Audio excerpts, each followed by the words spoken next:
Hello,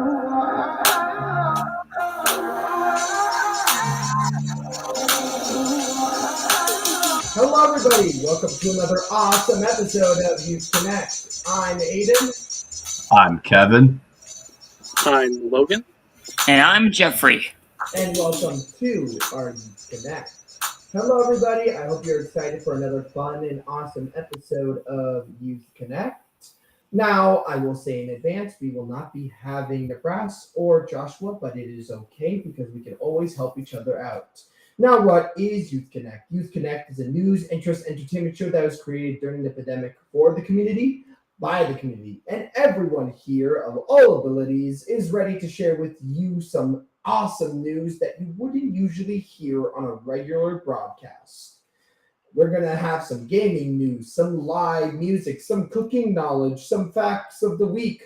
You never know what could happen during Youth Connect, but if you are an avid watcher, you know that the first thing that we always have to run off with and start off with is some gaming news.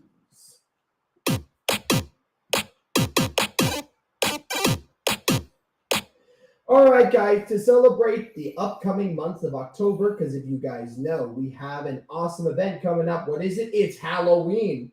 So today I brought you a spooky Spotlight Game of the Week, and today the Spotlight Game of the Week is a classic game, and apparently is very popular, called Pumpkin Jack.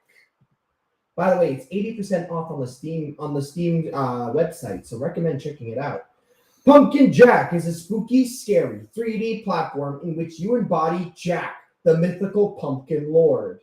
And you must dive into an epic adventure through otherworldly landscapes and help the evil annihilate the good. That's right. You will follow the will of the devil himself, and slay your nemesis in an epic quest that will take you on a journey in the Ark and Seal Kingdom, a mythical realm shattered by the curse. You'll meet friends along the way, from an evil owl to a little snarky crow. You will travel through epic and dramatic settings, with each level having its own eerie atmosphere. Using a vibrant palette and high-quality lighting effects, Pumpkin Jack invents its own unique cartoon universe inspired by the classic PlayStation 2 graphic style. Always love that. Pumpkin Jack is going to be awesome, guys. You can find new levels. You can master the arts of dodging, timing, and movement to vanquish Jack's foes. And during dynamic real-time events or real-time battles, which is the most important thing, you get to choose which weapon you want to use and strike at the critical moment. You're going to be solving puzzles. You're going to burn books, hammer some walls, create a path for magic spears, but also even more. In each level, you will be faced with an action sequence using a new exclusive gameplay. This game sounds absolutely brilliant, guys. And listen, I like a good old fighting puzzle kind of game. Something simple, something great. And if you like it, I recommend that you check out Pumpkin Jack. Again, it is 80% off on the Steam website. Anyways, though, to keep the ball rolling, next up is Kevin with some all-important news, and I just cannot wait to hear his interesting fact of the day.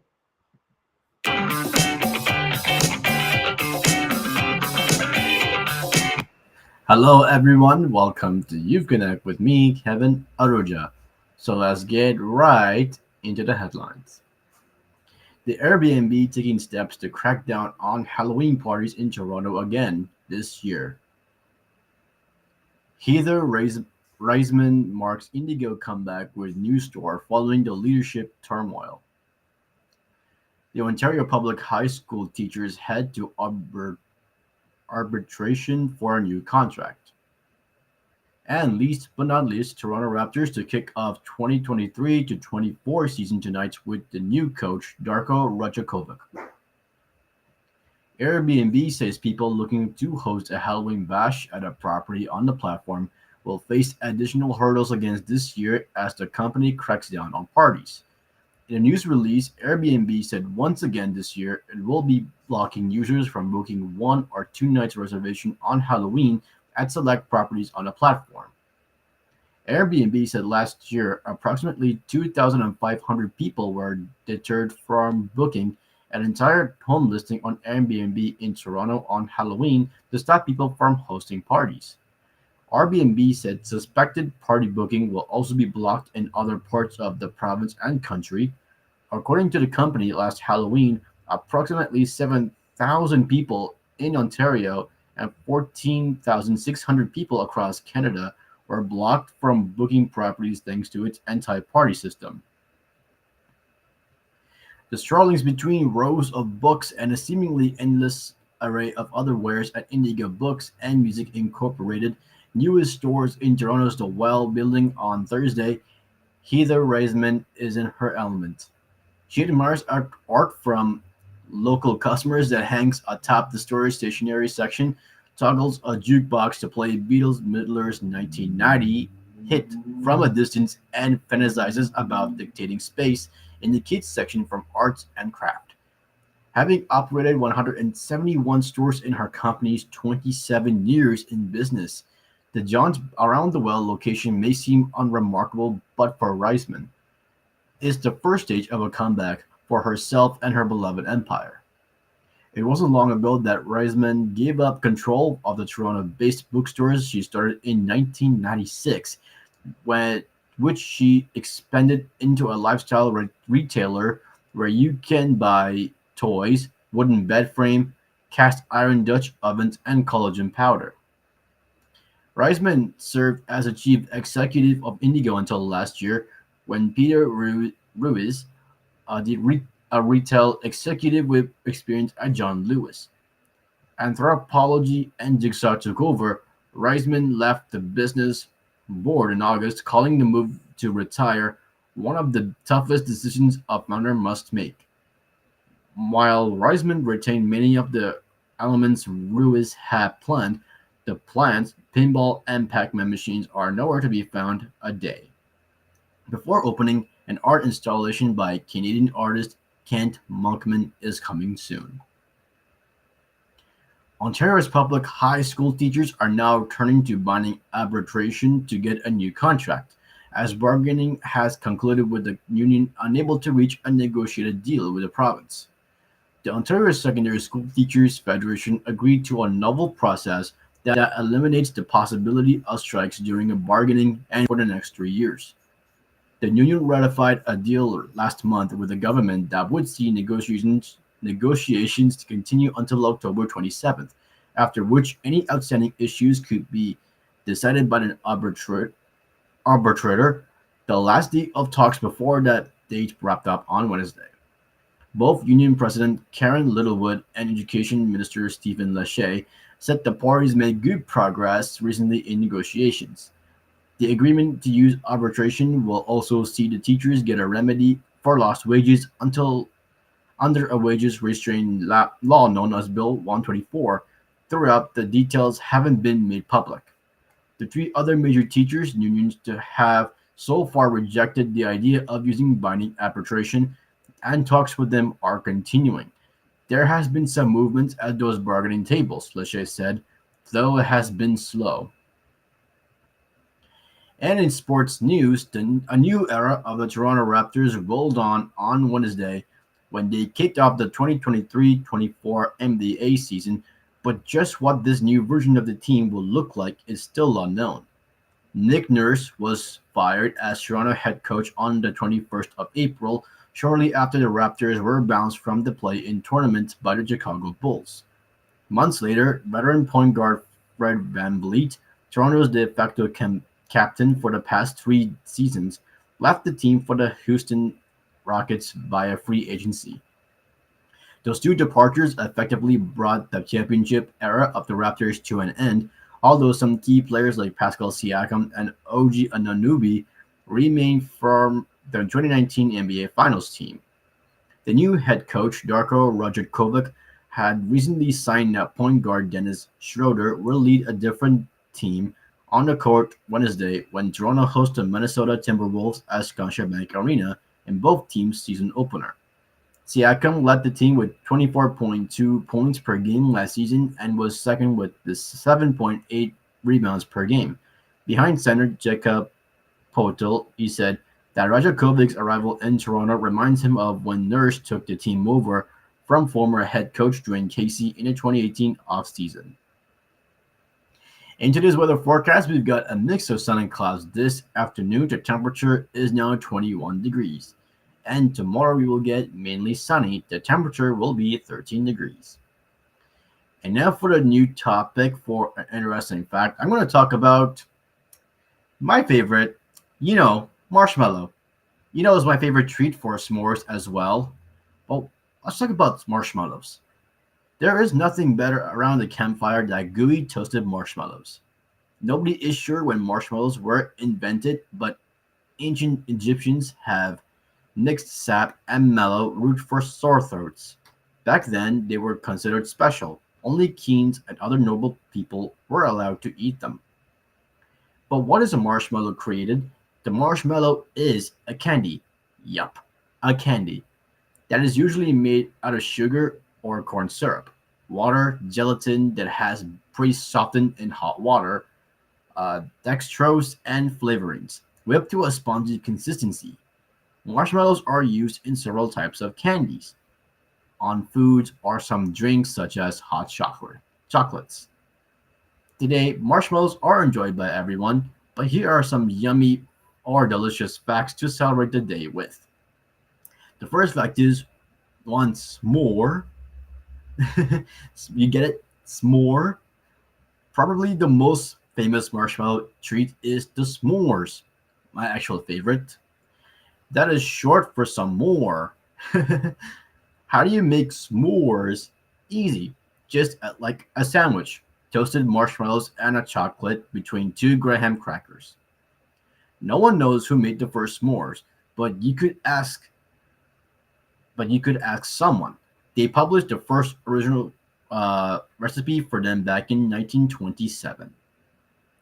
And the second fact is, do polar bears like marshmallows? Do they like marshmallows? It seems that some of them do. They are people who feed the animals at SeaWorld in Florida.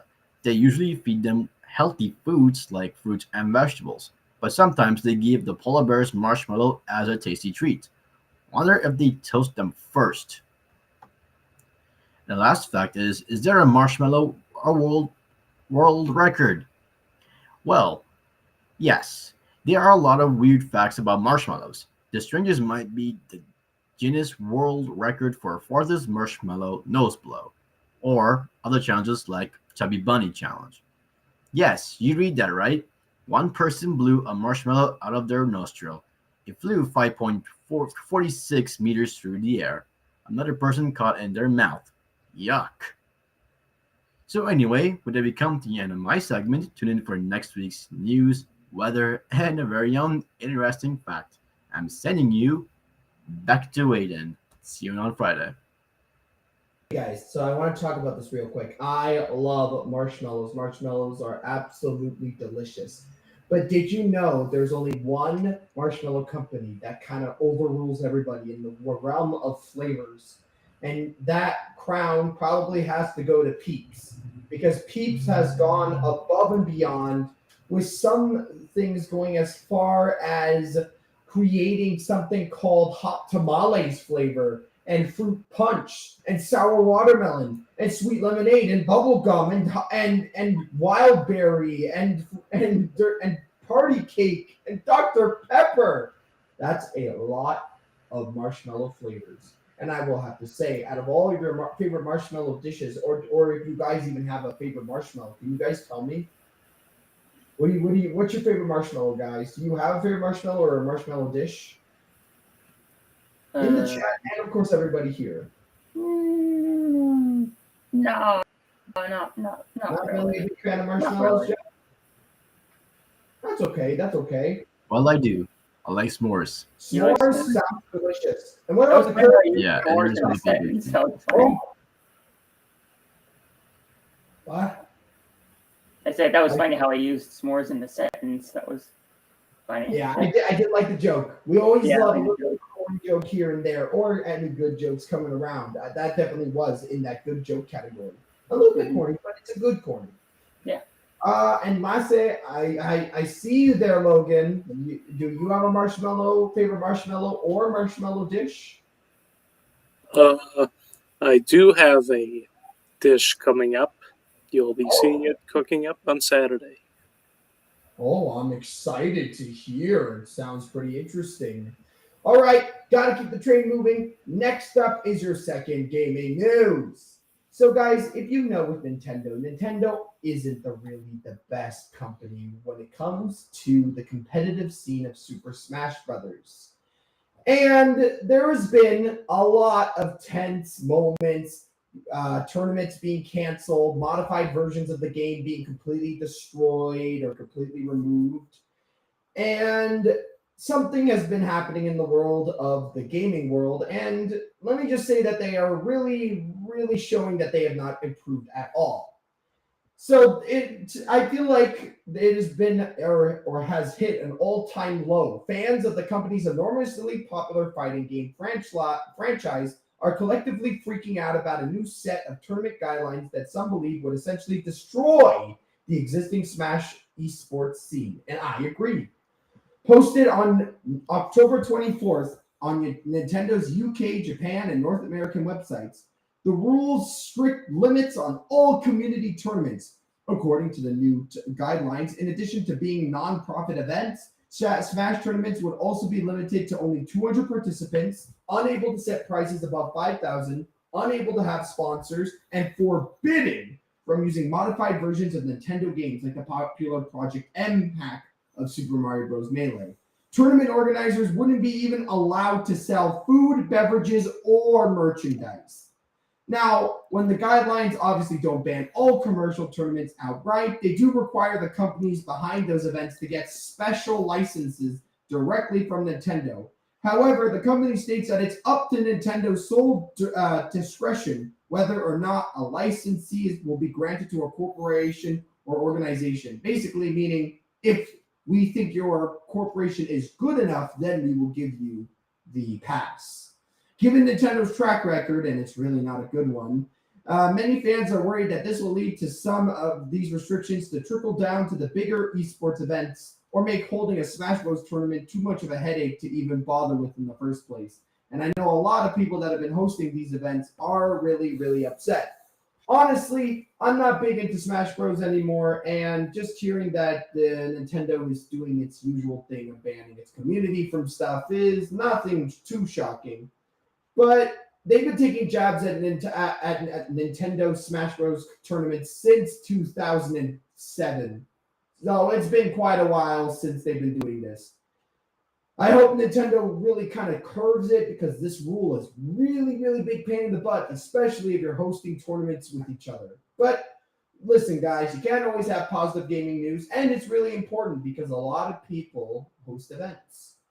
Anyways, though, next up, who do we have? Well, usually we have Joshua, but I'm going to be moving up somebody. Next up, we have Logan, who's going to be sharing with us some cooking knowledge that he has to share.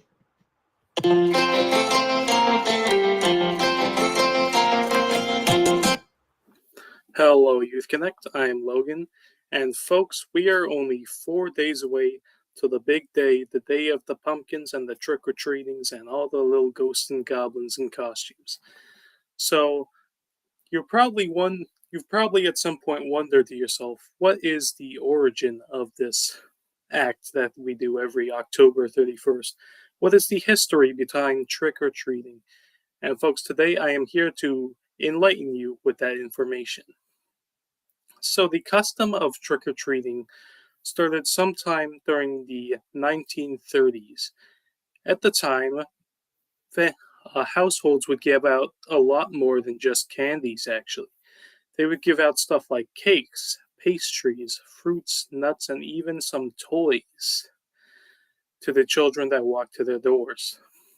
But sometime in the 1950s was when it all changed. Candy manufacturers realized that this small little tradition meant very lucrative things for them.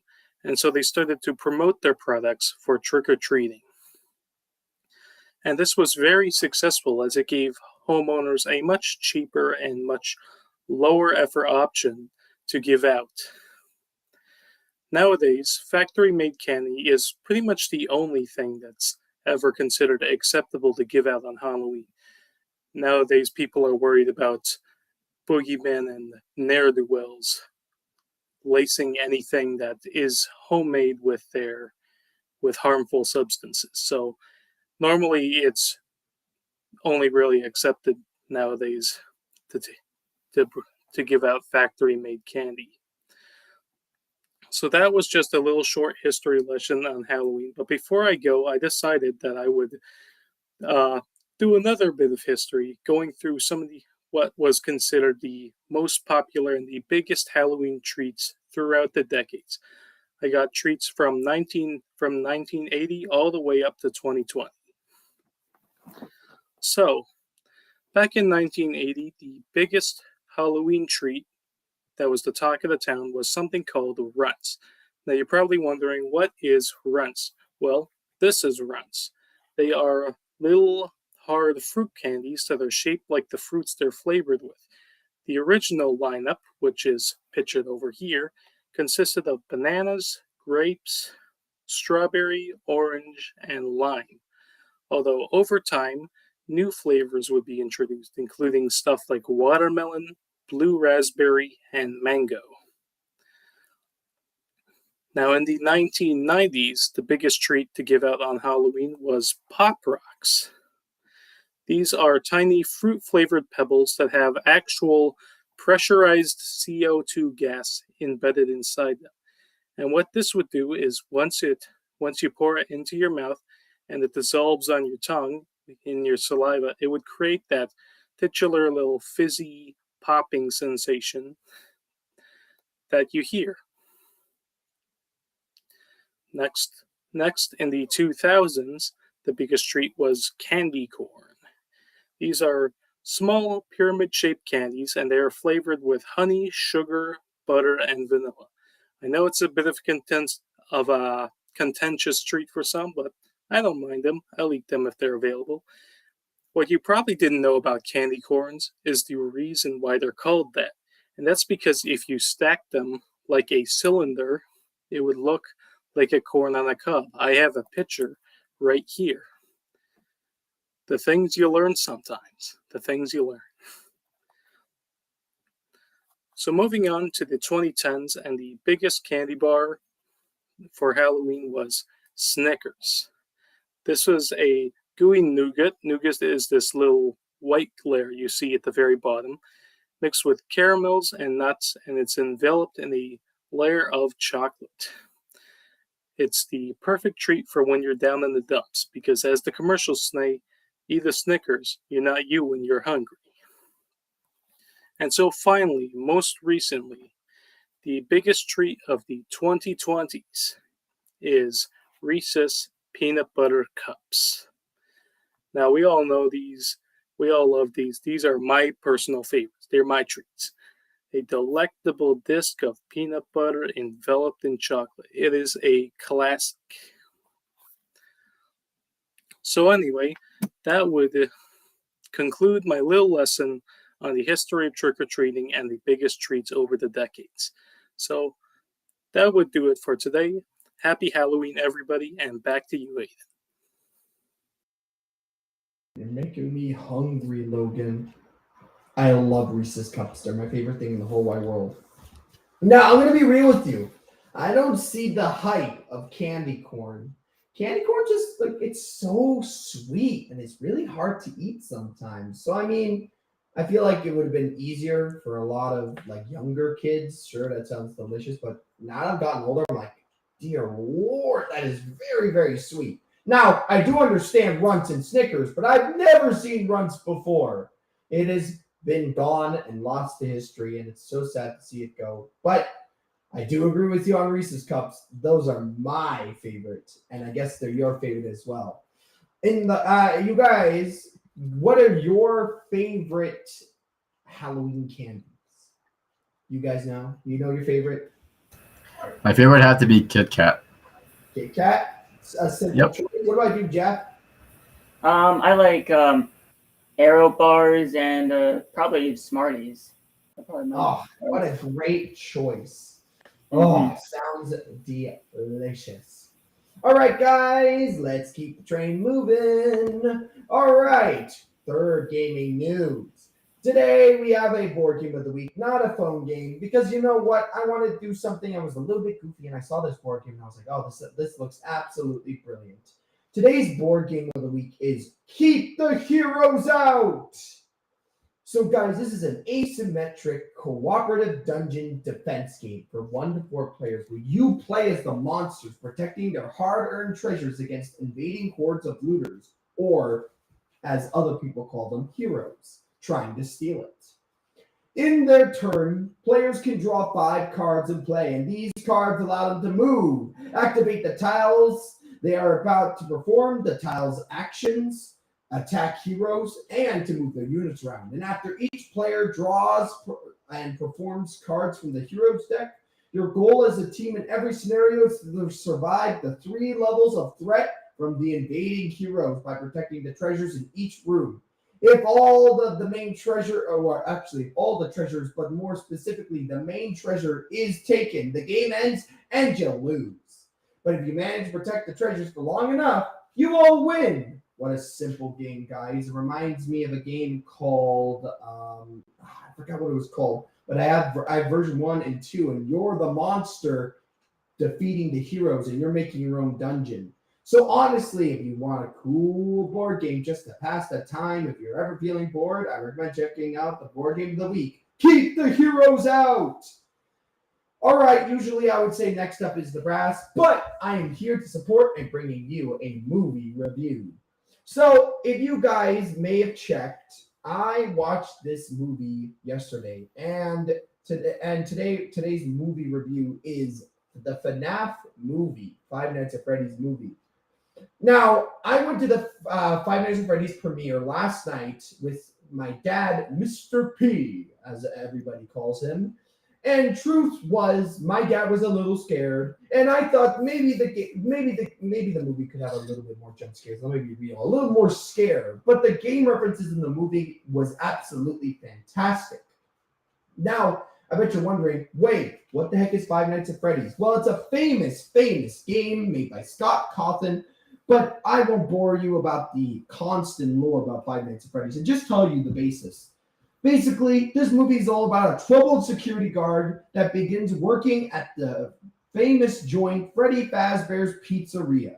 And during his first night on the job, he realizes that the night shift won't be so easy to get through. And pretty soon, he will unveil what actually happened at Freddy's. It's really, really goofy, guys. And let me be honest, it's really, really hard to adapt a video game into a movie. A lot of movies fail time and time again to do it properly. But if you guys saw the Mario movie did it absolutely brilliantly. And this one did it really good as well. There were shoutouts, there were special cameos. If you guys know Matt Pat, he was there in the movie. Corey X Kenshin was also in the movie. And I'm going to be definitely going to have to give it a thumbs up for making my night yesterday, especially when I looked over to my dad with his hands over his eyes and his hands and his fingers in his ears. For those who couldn't watch it, it doesn't release yesterday. It actually released just today. So if you have the time and you want to spend time with family, please check out the Five Nights at Freddy's movie. Even if you don't understand Five Nights at Freddy's, I would give it a 9 out of 10. And my dad would give it what did he say? A 7 out of 10. He said it was good, but he didn't understand all of it. Anyways, guys, this has been your movie review. And next up, who do we have? I think next up we have Jeffrey with his live music.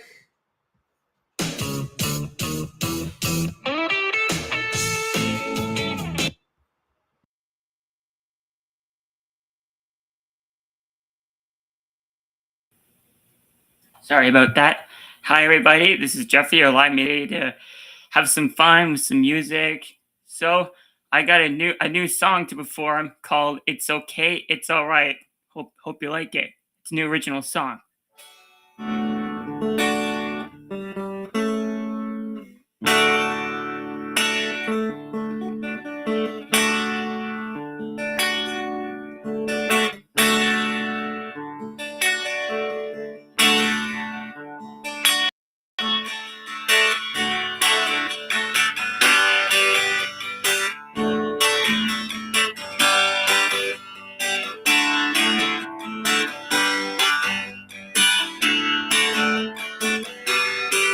It's okay, it's alright. When we unite together, we can survive.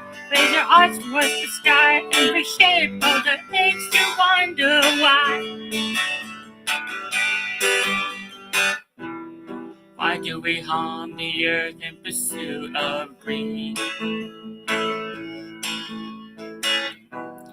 Why not sow seeds to end hunger indeed?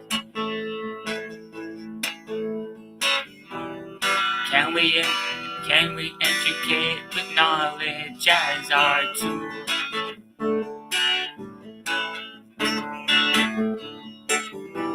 Together, let's rewrite the rules. Ooh. It's okay, it's alright. When we come together, look big and shine. Lift your spirits to the sky and transform all that makes you cry. Feed the hungry, strengthen the meek. Empower those who aim to see.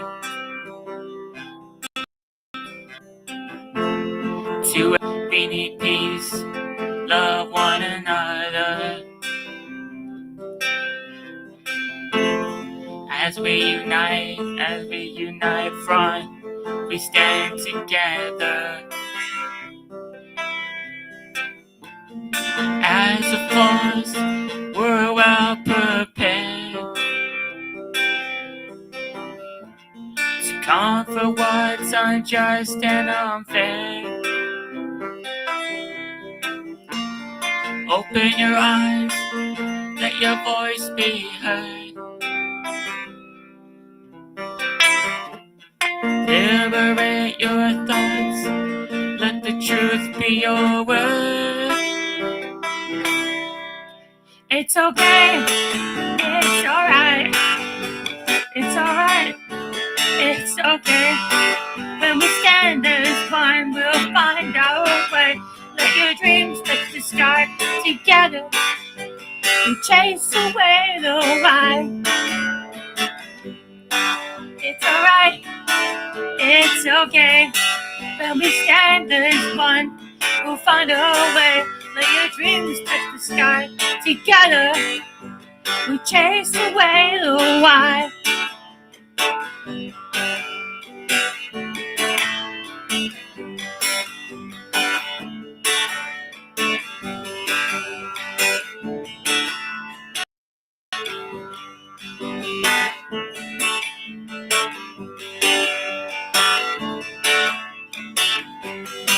It's okay, it's alright. When we come together, we can shine. Lift your spirits to the sky and transform all that makes you cry. It's okay, it's alright. When we unite together, we can survive. Raise your hearts towards the sky and reshape all that makes you cry. Makes you wonder why.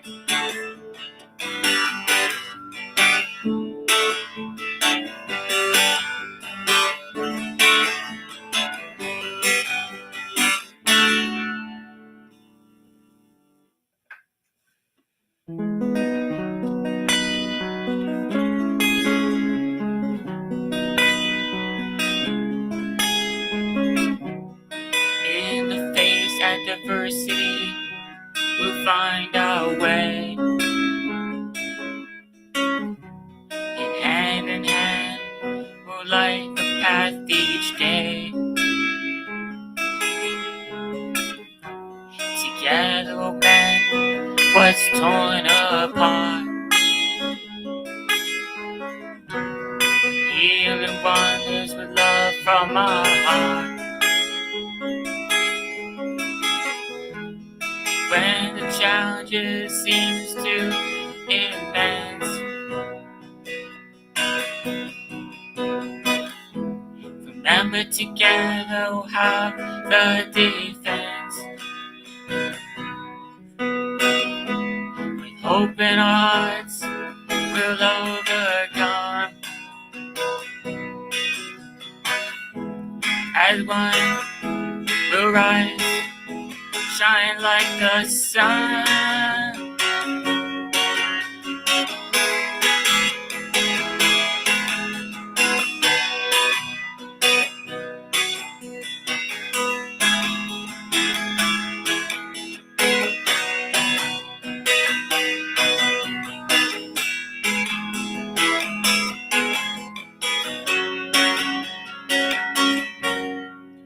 It's okay, it's alright.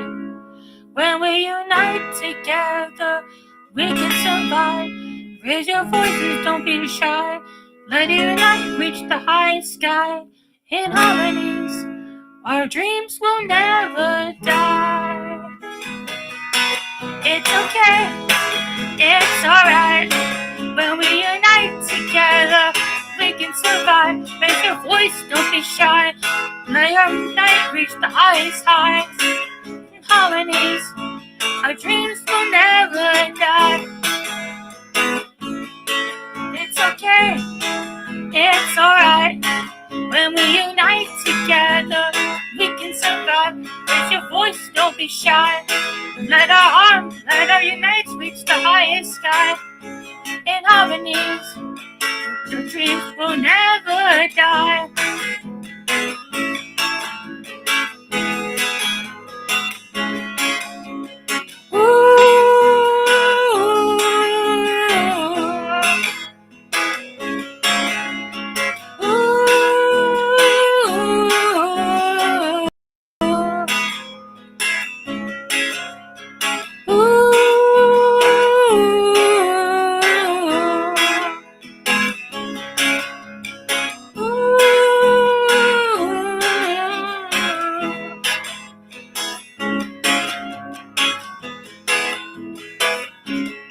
It's okay.